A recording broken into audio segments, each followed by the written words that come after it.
애가 2장 1절에서 10절입니다. 슬프다 주께서 어찌 그리 진노하사 처녀 시온을 구름으로 덮으셨는고 이스라엘의 아름다운 것을 하늘에서 땅에 던지셨으며 진노하신 날에 그 발등상을 기억지 아니하셨도다. 주께서 야곱의 모든 거처를 삼키시고 궁일이 여기지 아니하셨으며 노하사 처녀 유다의 견고한 성을 헐어 땅에 엎으시고 나라와 방백으로 욕되게 하셨도다.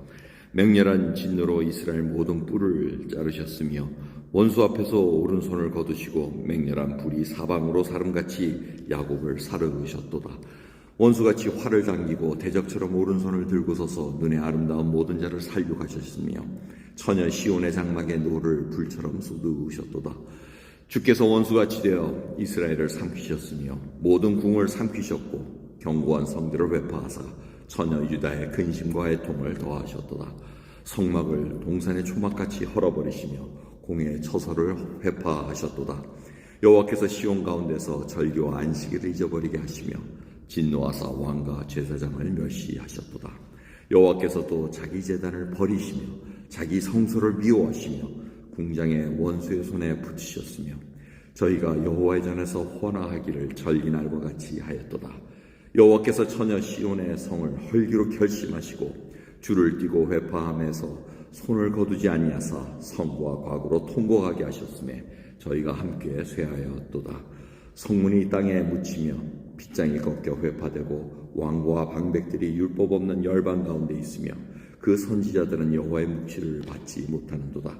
처녀 시온의 장로들이 땅에 앉아 잠잠하고 티끌을 머리에 무릅쓰고 굵은 배를 허리에 둘렀으며 예루살렘 처녀들은 머리를 땅에 숙였도다. 에가서 2장 1절부터의 말씀은 하나님 진노의 결과에 대해서 말씀을 하십니다. 하나님의 그 진노가 얼마나 컸던지 하나님께서 자기의 성소, 자기의 거처 이거 다 발등상까지 다 없앴다고 얘기합니다. 이 발등상은 여러 가지 뜻이 있습니다. 땅도 하나님께서 발등상이라고 하시고 언약궤도 발등상이라고 하시고 또 마귀도 발등상이라고 이렇게 표현을 하십니다. 여기서는 언약궤가 있는 것을 얘기합니다. 하나님의 거처가 계시고 하나님의 임재하심을 상징하는 그 장소, 그 성소와 모든 것을 그냥 없애버리십니다. 상황이 얼마나 괴로우면은 2장 1절부터는 야곱의 모든 거처를 삼키셨다고 얘기합니다. 이 거처라는 것은 주거지를 표현하는 것이 아니고 목초지, 목장 이런 것을 표현합니다. 그러니까 이 산업이 초토화됐다는 얘기입니다. 먹고 살 길이 없어졌다는 것을 알려주고 있습니다.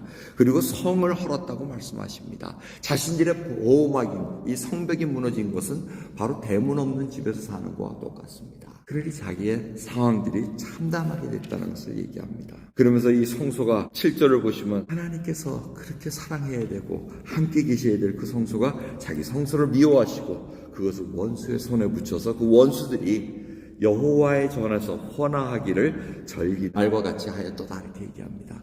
이 헌화한다는 것은 기뻐서 소리를 지르는 것을 얘기합니다. 이스라엘 백성들, 하나님을 믿는 백성들이 그 성소에서 절기의 날에 기뻐가지고 소리를 질러야 되는데 거꾸로 원수들이 와서 자신들의 승리, 하나님께서 그렇게 보호했던 그 백성들을 자기네 손으로 무찔렀다는 그 기쁨에 소리를 지르는 것, 그 함성을 상상을 해보십시오.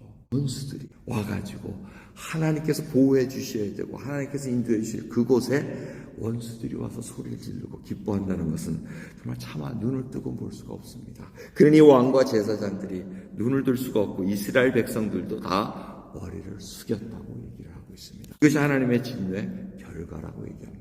우리가 오늘 봐야 될 것은 왜 이러한 일을 당하게 됐냐 이겁니다. 그럼 한 성이 무너지고 소돔과 고모라도 여러분 아시지 않습니까? 아브라함이 계속해서 아이고 의인이 뭐 25명 뭐 이렇게 있어도 물리치겠어요. 야 의인 10명만 있어도 괜찮다 이렇게 했는데 의인 10명이 없어서 무너집니다. 하나님의 심판날은 어쩌면 당장 올 수도 있지만 계속해서 연기되고 있는 상황이라고 볼 수가 있습니다. 한 성을 무너뜨리려면 하나님이 결심하고 작정하시면 누구도 막을 수가 없습니다.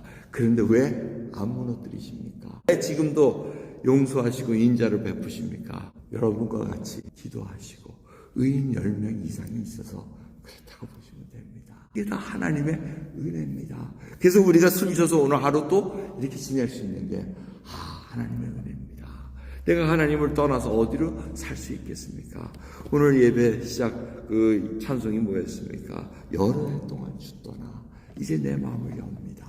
그럼 그것이 바로 의인이 마땅히 해야 될 일입니다.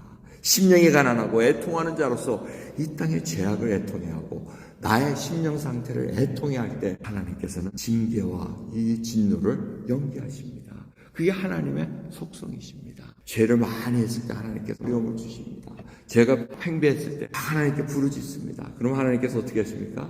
구원의 손길을 또 베푸십니다. 살려주십니다. 근데 인간은 끝까지 그 믿음을 지키지 않고 충성된 모습은 아니고 살만하면 그때 또 옛날 성향으로 또 갑니다. 그럼 또 반복이 됩니다. 그게 바로 하나님께서 무한한 이 사랑이라는 것을 우리가 깨달아야 됩니다.